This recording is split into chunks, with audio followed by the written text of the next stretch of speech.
Excuse me, এই যে ঘাসওয়ালি। আলিফ, আপনি কে ঠিক চিনলাম না। আমারে চিনতে পারো না? ওই যে আমরা যে এক লগে পড়তাম কলেজে, আমি মুনা। মুনা, আমাদের কলেজ টপার। মাই গুডনেস, এটা তোমার কি অবস্থা?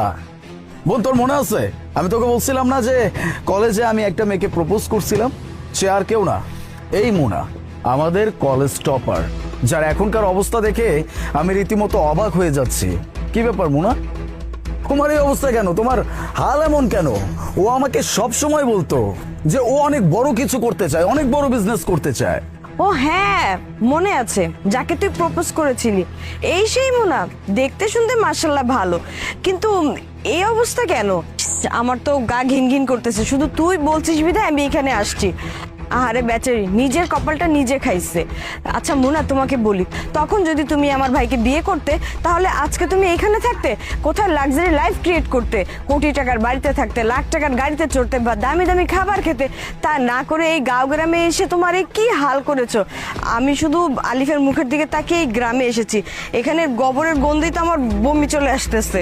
বোন, ইউ হ্যাভ এনি আইডিয়া যে ও আমাকে কেন রিজেক্ট করছিল? ও রিজেক্ট করছিল শুধুমাত্র এই কারণে যে ও ভালো একটা বিজনেস করতে চায়, ওর একটা ভালো স্টার্ট আপ দরকার, যার কারণে ও যদি কোনো রিলেশনশিপে জড়ায় যায় তাহলে ও এগুলোতে কোনো রকম ফোকাস করতে পারবে না। দ্যাটস ওয়াই সে আমার প্রপোজাল অ্যাকসেপ্ট করে নাই। এখন তো দেখতে পাচ্ছি কত বড় বিজনেস সে করতেছে। এখানে সে এরকম মাথায় খ্যার নিয়ে এখান থেকে ওখানে যাচ্ছে, আর না জানি এই ফার্মে কিসের কাজ করতেছে আল্লাহ পাক ভালো জানে। তার অবস্থা দেখে বোঝা যাচ্ছে যে ভালো কোনো কাজ করতেছে না। শরীরের যে অবস্থা আর কাপড় চোপড়ের যে অবস্থা, অলরেডি কাপড় চোপড় থেকে দুর্গন্ধ আসতেছে। আর যতটুকু দেখে মনে হচ্ছে বিয়েটাও এই গ্রামেই কোনো গেও খ্যাতের সাথে হচ্ছে।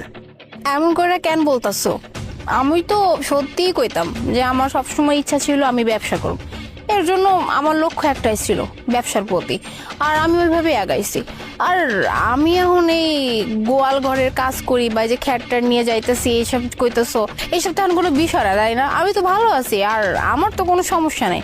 হ্যাঁ, আমি মানতাছি যে আমার এই জায়গায় বিয়ে হয়েছে, তাই আমি আমার সাংসারিক জীবন নিয়ে অনেক সুখে আছি। আচ্ছা ঠিক আছে, এইসব কথা বাদ দাও। তোমরা এখানে কি লেগাইছো? আমরা তো আসছিলাম কিছু দুধ নিতে, আমাদের বাড়িতে অনেক বড় একটা প্রোগ্রাম আছে, দ্যাটস ওয়াই অনেকগুলো দুধ লাগবে, এই জন্য এই ফার্মে আসছিলাম। কিন্তু এখানে এসে যে তোমাকে দেখে ফেলবো এইটা আমি কখনো ভাবতে পারি নাই। জাস্ট রীতিমতো আমি অবাক হয়ে যাচ্ছি তোমাকে। ও আচ্ছা, দুধ নিবার লেগে আইছো, একদম সঠিক জায়গায় আইছো। এখানে একদম পুরো